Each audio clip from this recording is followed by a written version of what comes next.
Hello and welcome back to Afrocentric Spaza. So today I will talk about how it's like abroad.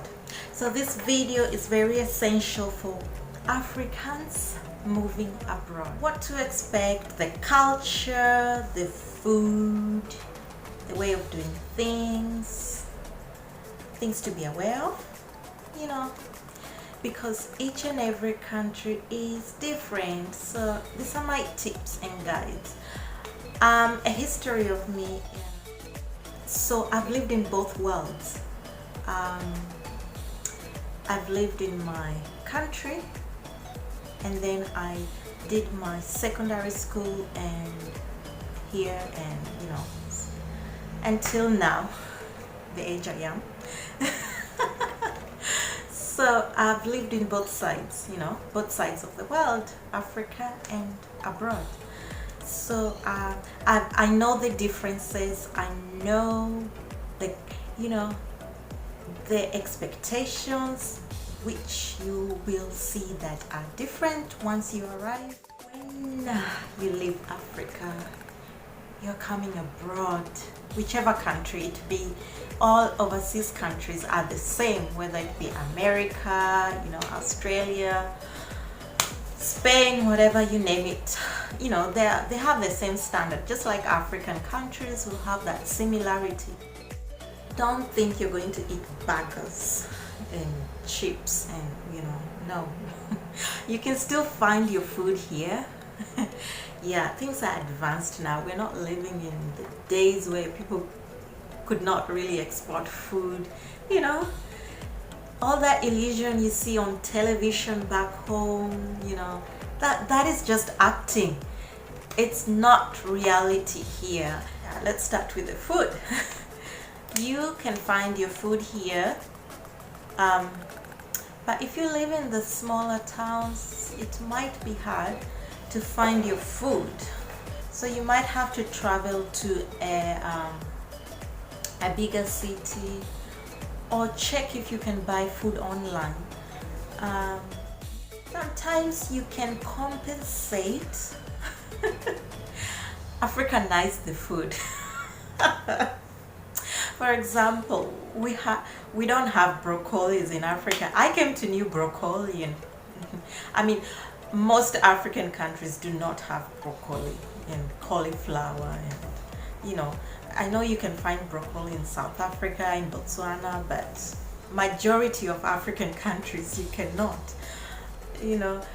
Broccoli, check it on Google and see how it's like. So what we have done in my family, we just Africanize it. So I will cook it like the local vegetables we cook back home. Just cut onion and tomato and you cook, and yeah, it tastes nice with ugali. And you can mix it with meat as well. That's what I mean by adding flavors of your culture, the way you cook things in your culture, and Africanize. I don't know if I made up this word. Yeah, another thing is do not bother too much to start changing your accent before you have even arrived the country. Look, no matter how much you want to sound like them, they will still know you're from Africa. Just be confident the way you speak, who you are, how God made you. That's it. People really cherish confident people of how they are, so don't go, bleach yourself. Don't go that extreme. Yeah, some people really do. So just be who you are, speak the way you are, come with your skin color the way you are, That's who you are, that's how God made you. I encourage people to still speak their language with their children. Yeah, because we can't all be one, like speaking one language in this world. There was a reason why these languages are there. Like, it's good. Speak with them with your language at home. When they're outside, they speak English.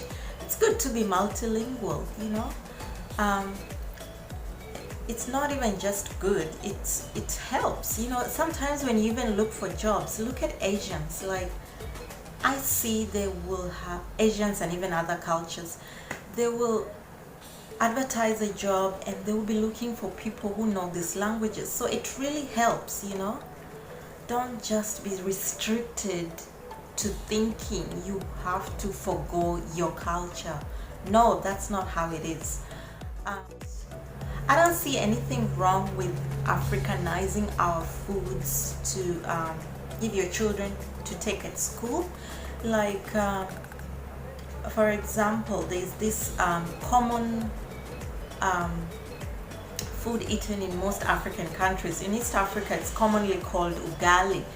So ugali is best eaten hot, but because now you're in an environment where you can Africanize your food, you know, just be creative. Just don't go, oh, my children will be embarrassed at school, blah, blah, blah. Please, it's about being proud of who you are and your culture. So, like, what I would do is cook ugali, cut it into cubes, you know, put it in a foil, and then it will be warm by lunchtime.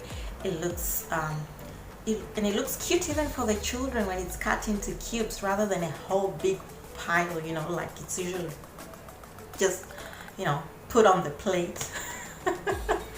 Yeah, you know, you cut it into cubes and then they can eat it with a bit of sauce, you know, whichever sauce you like, and with yeah, with also some meat. It could be fried eggs, you know. Children will not get clumsy with you know, that type of food at school. Yeah, so fried eggs is simple, and you know, once in a while you can do that. Just look at sushi. It's rice, but it's cold and it's been decorated. So we can do the same with ugali, fufu, banku, you know, whatever. We all know. It's just being creative. So African chefs watching this, give us some ideas on how we can you know, implement our foods to be versatile for carrying them as takeaways. Because what I noticed is Africans, we don't usually like carrying food that much. We like to eat at home and we like it fresh and hot. But if you are living abroad, you would have to change some of these things. And so that's what I mean by being creative. And yeah, the environment is different, so it's a way of being creative while still maintaining your culture. For those who want to, you'll get used to how people talk here. I know it will be different, you won't hear it. Most people, when they arrive to Australia or other countries, which is not America, they think that the English will be like Americans. No, not everybody speaks like America, and not every currency is a US dollar. No. Even Australians have dollars, New Zealand has a dollar. So yeah, each country has its own currency. So yeah, good thing that we now have YouTube. See, like me and you now. So you can encourage your children to watch cartoons in your language, you know, not just Spanish, French, whatever all the time. Yeah, be creative, like we said. Yeah, and the good thing is Kiswahili is now becoming a, you know, it's rapidly spreading in Africa. So it's good to be multilingual. Yeah, you will also find that there's also classes here, but people don't show off too much. So there's classes, yeah, those who are struggling as well. So it's not that everybody's rich like how we all think back home. No, you have to work. Oh yeah, and time goes really fast here for some reason. I don't know, because of the work environment.